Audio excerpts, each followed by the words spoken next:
नमस्कार दोस्तों, आप सभी का स्वागत है। सुप्रीम कोर्ट का आज एक बयान आया है। सुप्रीम कोर्ट का जो बयान है वो इंडियन एक्सप्रेस के न्यूज़पेपर्स में आ चुका था कि जो हेडलाइंस बनी थी मैं आपको पढ़ के सुनाता हूं। Kolkata doctor rape murder case, supreme court urges doctors to resume duties, no adverse actions will be taken. इसका जो मोटा मोटा मतलब है वो यह है कि सुप्रीम कोर्ट कह रही है कि सुप्रीम कोर्ट अर्ज कर रहा है, इट अर्जेस का बेसिक इंग्लिश डिक्शनरी का जो मीनिंग है वो है सुप्रीम कोर्ट स्ट्रांगली परसुएड कर रही है या स्ट्रांगली एडवाइज कर रही है कि आप जो हैं डॉक्टर लोग सब, एंटायर मेडिकल फ्रेटर्निटी, दोबारा से सर्विसेज को ज्वाइन करें, अपनी ड्यूटीज को रिज्यूम करें, वापस से कामकाज में लग जाएं, क्योंकि बहुत सारे पेशेंट्स हैं जो क्रॉस इंडिया ट्रीटमेंट नहीं करा पा रहे हैं क्योंकि डॉक्टर पूरी इंडिया में आज यहां तो कल कहीं और विरोध कर रहे हैं, क्योंकि हर जगह मोटा मोटा स्थिति यही है कि डॉक्टरों के पास फैसिलिटीज बहुत कम है और जिस लेवल का काम उन्हें करना पड़ता है उस हिसाब से तो बहुत कम है।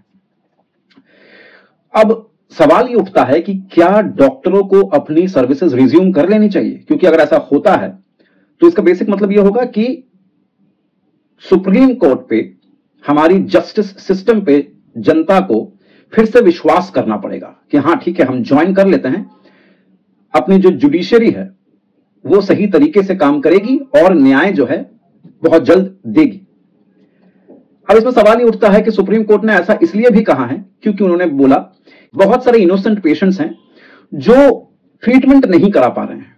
साथ ही साथ उन्होंने ये भी कहा कि अगर इस कदर प्रोटेस्ट चलेंगे क्रॉस इंडिया मेडिकल फ्रेटर्निटी के हवाले से तो जो पब्लिक हेल्थ इंफ्रास्ट्रक्चर है दोस्तों वो खत्म हो जाएगा, वो टूट रहा है, ऑलरेडी टूट रहा है। अब अपैरेंटली बात ऐसी लगती है कि सही है, क्योंकि एक ट्रैजिक इंसिडेंट के बेसिस पे इतने सारे लोग जो पेशेंट्स हैं, जो इनोसेंट हैं, क्या उनको बिना ट्रीटमेंट के इतनी वल्नरेबिलिटी की हालत में छोड़ देना चाहिए?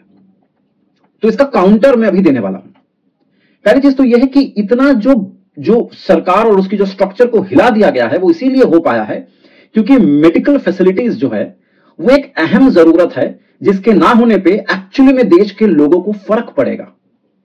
बहुत सारे लोग ऐसे हैं जिनको लगता है कि धरने से और कैंडल मार्च से क्या होगा, प्रेशर बनता है सरकार पे। तो प्रेशर बनाने के लिए यह प्रोटेस्ट किया जा रहा है ताकि सरकार अपने कामकाज को थोड़ा जल्दी करे।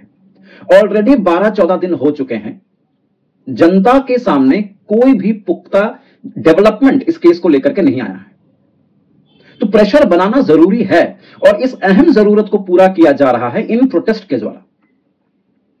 अब अगर हम ये प्रोटेस्ट वापस ले लेते हैं यह सोच करके कि भाई इनोसेंट लोग हैं और सुप्रीम कोर्ट अर्ज कर रहा है, रिक्वेस्ट कर रहा है, परसुएड कर रहा है, तो मेरे कुछ सवाल हैं सुप्रीम कोर्ट को, माननीय सुप्रीम कोर्ट को। पहली चीज तो यह कि देखिए, जो रेप का जो कल्चर है, रेप को एज ए वेपन इस्तेमाल करने की जो हिस्ट्री है, ये जो रेप कल्चर करेंगे, रेप कल्चर को प्रमोट करेंगे, रेप को ऐसे पॉलिटिकल वेपन इस्तेमाल करेंगे, इसकी शुरुआत दोस्तों हो चुकी थी डायरेक्ट एक्शन डे से, जिन्ना ने जो कॉल दिया था।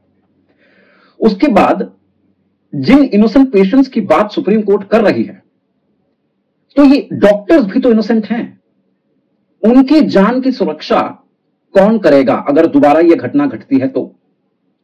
तीसरी बात यह है कि इनोसेंट लोग तो सुप्रीम कोर्ट और हाई कोर्ट में भी लगातार सालों दर साल वेट कर रहे हैं न्याय पाने के लिए। करोड़ों केसेस पेंडिंग पड़े हुए हैं, लेकिन करोड़ों केसेस पेंडिंग पड़ने के बावजूद कोर्ट में समर हॉलिडेज, विंटर वेकेशन, तमाम तरीके की हॉलिडेज का जो है लाभ वो लोग लेते हैं। क्या कभी ऐसा सोचा है कि अगर हम छुट्टियां ना लें या छुट्टियां कम कर दें तो शायद ये जुडिशियल स्ट्रक्चर को भी बचाया जा सके?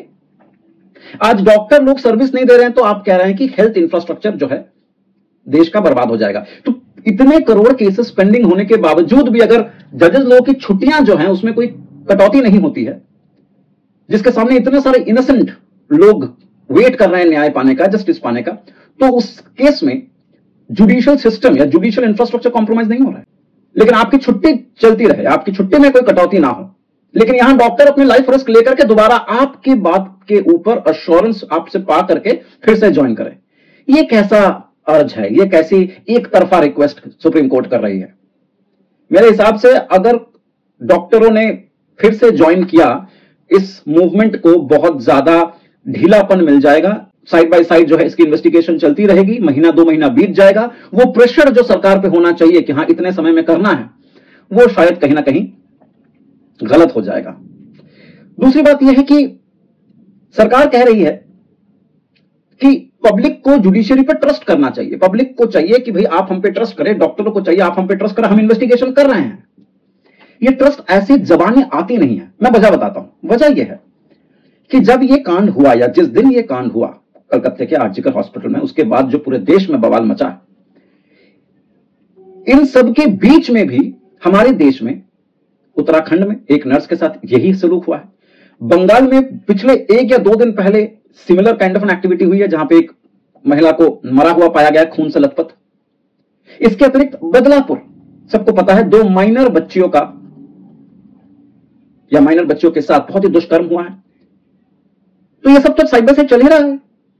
तो किस बेसिस पे आपकी सुप्रीम कोर्ट की अश्योरेंस को, सरकार के अश्योरेंस को डॉक्टर कम्युनिटी और ये सोसाइटी विश्वास करेगी? There is a question of public trust and trust, the public trust on the judiciary is at stake.